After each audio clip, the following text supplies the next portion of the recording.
अस्सलाम वालेकुम व्यूअर्स, मैं हूं शफीक और आप देख रहे हैं मेरा YouTube channel medicine information Urdu. Viewers, आज मैं जिस मेडिसिन के बारे में आपको इंफॉर्मेशन दूंगा इसका नाम है नेक्सम कैप्सूल 40 mg, मेडिकल नाम इसोमेप्राजोल और ये गेट्स कंपनी की ये प्रोडक्ट है। नेक्सम कैप्सूल मेडिसिन के ग्रुप प्रोटॉन पंप इनहिबिटर्स से तल्लक़ रखता है और ये मेडिसिन अमराज़ मैदा में इस्तेमाल होती हैं। अब आते हैं इसके फ़वाइद या इस्तेमालात वगैरह पर। तो ये मेडिसिन मैदे के दर्द, मैदे की गैस, मैदे की तज़ाबियत, इसके अलावा गार्ट यानी गैस्ट्रो इसोफेगल रिफ्लेक्स डिजीज़ जो होती है उसमें भी ये तजवीज़ की जाती है। मैदे में पाए जाने वाले जरासीम एच पाइलोरी में भी ये इस्तेमाल की जाती है। बल्कि ये आंतों के अल्सर, मैदे के अल्सर में भी ज़बरदस्त मेडिसिन है।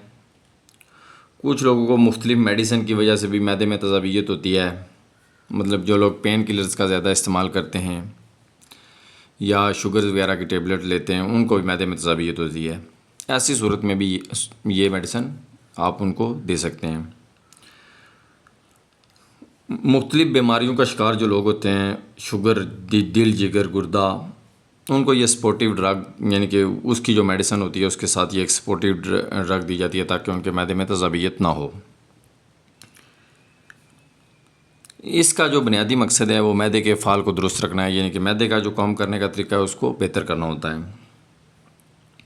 और मैदे में जो मतलब जो चीज़ें मैदे में खुराक के जो अज्जा होते हैं या जो मुख्तलिफ़ फूड पार्टिकल्स होते हैं वो मैदे में अगर तज़ाबियत करते हैं तो ये उनको इनहेबिट करती है, उनको जज़ब करती है और मैदे से ख़ारिज करती है।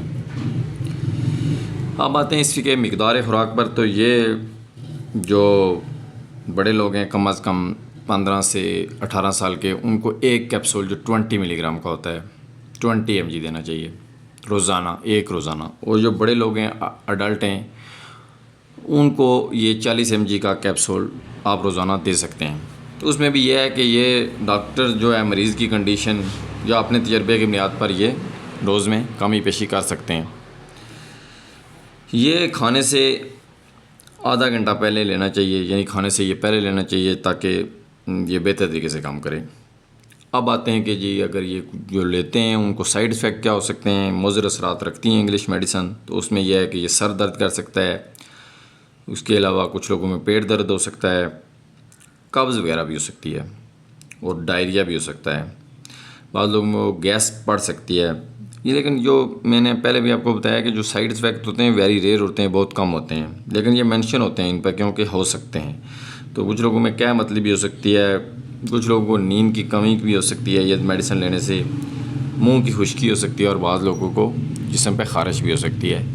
व्यूअर्स, उम्मीद करता हूँ कि आपको मेरी आज की वीडियो अच्छी लगी होगी और आपकी मालूमात में इजाफ़ा हुआ होगा। व्यूअर्स, वीडियो देखने का बहुत शुक्रिया। आपसे गुजारिश है कि मेरे यूट्यूब चैनल को सब्सक्राइब करें और मेरी वीडियोज़ को लाइक करें। हौसला अफजाई का बहुत शुक्रिया। खुदा हाफिज़।